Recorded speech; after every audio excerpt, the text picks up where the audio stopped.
दोस्तों आज के इस वीडियो में हम जानेंगे रीजनिंग में पहला हमारा जो चैप्टर होता है अल्फ़ाबेट, जिसे इंग्लिश में अल्फ़ाबेट कहते हैं, जिसे हिंदी में अंग्रेजी वर्णमाला कहते हैं। बहुत इंपॉर्टेंट चैप्टर है। चलिए इसे हम करते हैं स्टार्ट। जैसे में कोई भी एग्जाम यदि आप दे रहे हैं, एसएससी हो गया, रेलवे हो गया, या बीपीएससी टीचर हो गया, या कोई भी कॉम्पिटिटिव एग्जाम के लिए बहुत ही इंपॉर्टेंट चैप्टर है। जिस चैप्टर में हम आप लोगों का इस पहला क्लास में कराएंगे थ्योरी क्लास, और इस क्लास में बेसिक बातें बताएंगे जिससे आप सभी को सवाल बनाने में कोई परेशानी नहीं होगा। और इस वीडियो में यह भी बताएंगे कि रीजनिंग क्या होता है, रीजनिंग का परिभाषा क्या होता है, और रीजनिंग से आप क्या समझते हैं। चलिए इस वीडियो को हम करते हैं शुरू बिना किसी देर के। देखिए दोस्तों, फर्स्ट ऑफ ऑल आप लोग ये जानिए कि रीजनिंग को हिंदी में तर्क शक्ति कहते हैं, और तर्क शक्ति का अर्थ क्या होता है उसे समझिए। रीजनिंग इसलिए बनाया गया है कि किसी भी व्यक्ति का जो माइंड होता है उसे चेक करने के लिए बनाया गया है कि आपका माइंड कितने रफ्तार से काम कर रहा है। जैसे में हमारे पास कोई और व्यक्ति होता और मैं खड़ा हुआ होता, तो दोनों आदमी का जो होता है माइंड चेक करने के लिए रीजनिंग विषय बनाया गया है। रीजनिंग विषय इसलिए बनाया गया है कि आपके तुलना में हमारा माइंड कितना तेजी से काम कर रहा है, इसीलिए रीजनिंग एक विषय बनाया गया है। तो इस विषय को आज हम लोग अध्ययन करने वाले हैं, जिस हमारा आज पहला क्लास होगा इस क्लास में। तो चलिए इस देखिए, तो रीजनिंग का हिंदी होता है तर्क शक्ति, यानी आपके अंदर आपके दिमाग में कितने शक्ति हैं, कितने तेजी से काम कर रहा है, इसीलिए रीजनिंग का प्रयोग किया गया है। रीजनिंग अब देखिए, रीजनिंग जिसे हिंदी में तर्क शक्ति कहते हैं। अब इसका परिभाषा यदि लिखना होगा तो हमने लिख डाला है पहले से, क्योंकि समय की बचत होगी। रीजनिंग जैसे देखिए, वैसा सब्जेक्ट जिनके प्रश्नों के माध्यम से किसी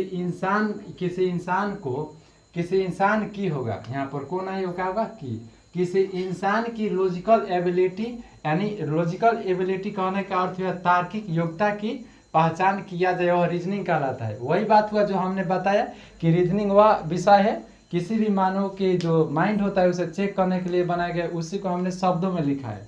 कैसे लिखा है कि वैसा सब्जेक्ट जिनके प्रश्नों के माध्यम से, मान लीजिए कोई प्रश्न मैं आपसे पूछ रहा हूँ, आप उस प्रश्न का कितने रफ्तार से उत्तर दे रहे हैं, उसी लिए क्या बनाएगा रीजनिंग। तो ऐसे लिख सकते हैं कि वैसा सब्जेक्ट जिनके प्रश्नों के माध्यम से किसी इंसान की लॉजिकल एबिलिटी का पता लगाया जाता है या पहचान किया जाता है, उसे रीजनिंग कहते हैं। ये बात हो गया। अब रीजनिंग कितने प्रकार की होती है उसे हम जानेंगे। टाइप्स ऑफ रीजनिंग, यानी रीजनिंग की प्रकार। तो हमने लिखा है कि रीजनिंग मुख्य रूप से कितने प्रकार की होती है, 3 प्रकार की है। अब एग्जाम में जैसे में हमारा पहला प्रकार है कि वर्बल रीजनिंग जिसे हिंदी में भाषिक तर्क शक्ति कहते हैं, और दूसरा नंबर में है नॉन वर्बल रीजनिंग, इसे हिंदी में अभाषी तर्क शक्ति कहते हैं। एंड तीसरा नंबर क्या है, एनालिटिकल रीजनिंग, जिसे हिंदी में विश्लेषणात्मक तर्क शक्ति कहते हैं। अब देखिए, सबसे ज़्यादा एग्जाम के व्यू से देखा जाए तो सबसे ज़्यादा इससे 10 से 20 प्रश्न आ जाते हैं, इससे 10 से 20 प्रश्न आ जाते हैं, और इससे भी 5 से 10 प्रश्न आते हैं, और इससे 2 से 4 प्रश्न आते हैं।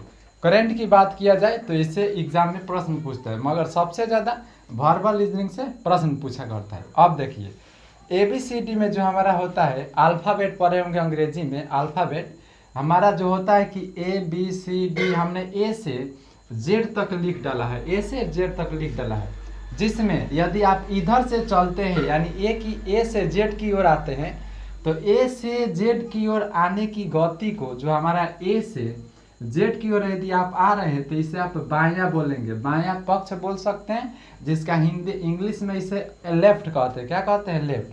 यदि आप Z से A की ओर जा रहे हैं, यानी Z से A की ओर मूव कर रहे हैं, तो आप उसे बोलेंगे क्या थी? दायां, जिसे इंग्लिश में राइट कहते हैं, और अंग्रेजी में राइट और हिंदी में दायां कहते हैं। अब देखिए, वही बात हमने लिखा है कि A से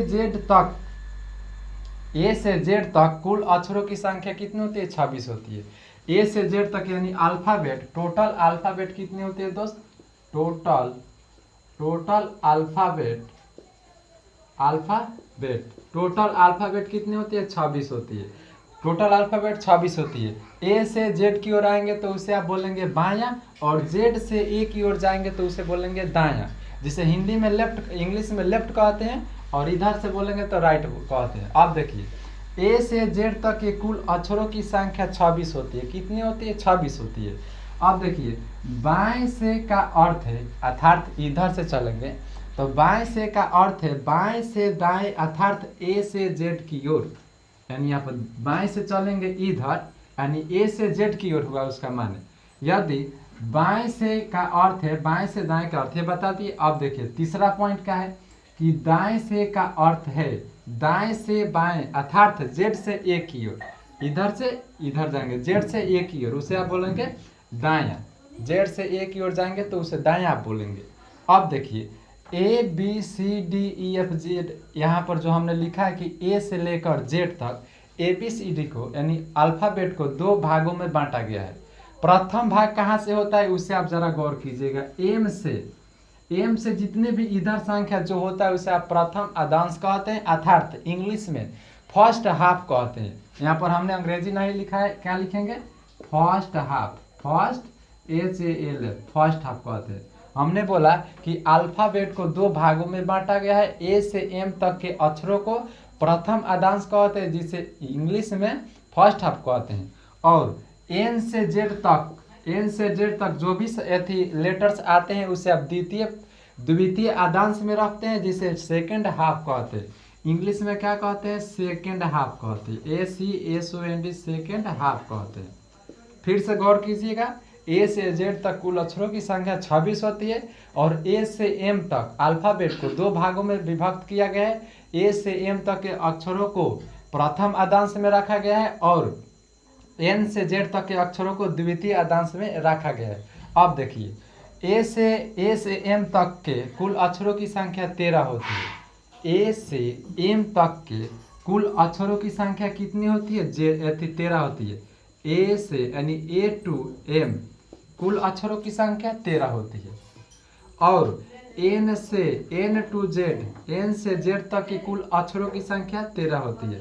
तभी न इसको जोड़ेंगे तो 26 होगा कुल टोटल लेटर्स। अब जरा गौर कीजिएगा, ए से एम तक के कुल अक्षरों की संख्या 13 होती है और N से Z तक के कुल अक्षरों की संख्या 13 होती है। ये आप लोग इतना जान गए। इतना जानने के बाद में आप एक और बात गौर कीजिएगा, ये हम बताने वाले हैं कि अपोजिट कैसे याद किया जाएगा किसी भी लेटर्स का। तो चलिए उसे हम बताते हैं कि अपोजिट कैसे याद किया जाएगा। तो चलिए हम आ गए हैं आप सभी के सामने अपोजिट साइड लेकर। अल्फाबेट के अपोजिट साइड को कैसे याद करेंगे इस वीडियो के माध्यम से हम बताएंगे।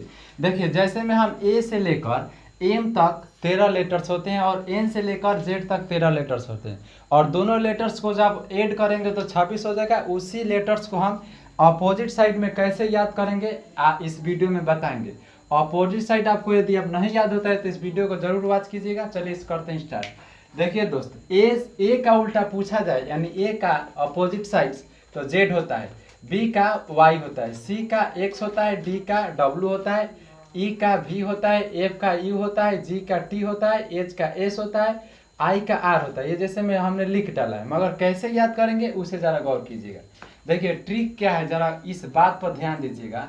ए जेड है तो ए जेड को आप आज लिख सकते हैं कि नहीं? ए जेड को आप आज पढ़ सकते हैं तो ए जेड का उल्टा ट्रिक हो गया आज। क्या हो गया? आज। आज ए से अ हो सकता है और जेड को ज पर रहता है, ए जेड का उल्टा क्या होगा? आज होगा। आज से ए का अपोजिट जेड। अब देखिए बी वाई है तो कोई कहता है नहीं बाय, तो ये बी वाई अर्थात बी का उल्टा क्या होगा? बाय। तो यहाँ पर आप बी का अपोजिट वाई होता है यानी बाय से आप बी का अपोजिट वाई बोल सकते हैं। सी एक्स है, सी एक्स को आप 6 बोल सकते हैं, सी का अपोजिट एक्स, तो ये सी एक्स को आप लिख सकते हैं 6। सी एक्स से याद रखिएगा, सी का अपोजिट एक्स। अब देखिए डी डब्ल्यू है, डी डब्ल्यू से आप क्या बना सकते हैं? दूध वाला। क्या बना सकते हैं दोस्त? दूध वाला। तो यहाँ पर आप लिख दीजिए दूध वाला, यानी डी से दूध और डब्ल्यू से वाला, यानी डी का अपोजिट डब्ल्यू। अब देखिए ई भी है, ई भी है ना, तो इवनिंग का आप लोग स्पेलिंग जानते होंगे, ई भी ई होता है, तो ई भी से आप याद कर लीजिएगा इवनिंग, इवनिंग, इवनिंग।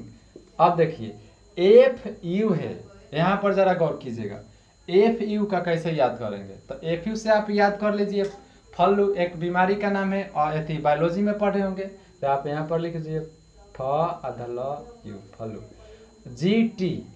GT से कैसे याद करेंगे, यानी जी का अपोजिट कैसे याद करेंगे, जी का अपोजिट टी होता है।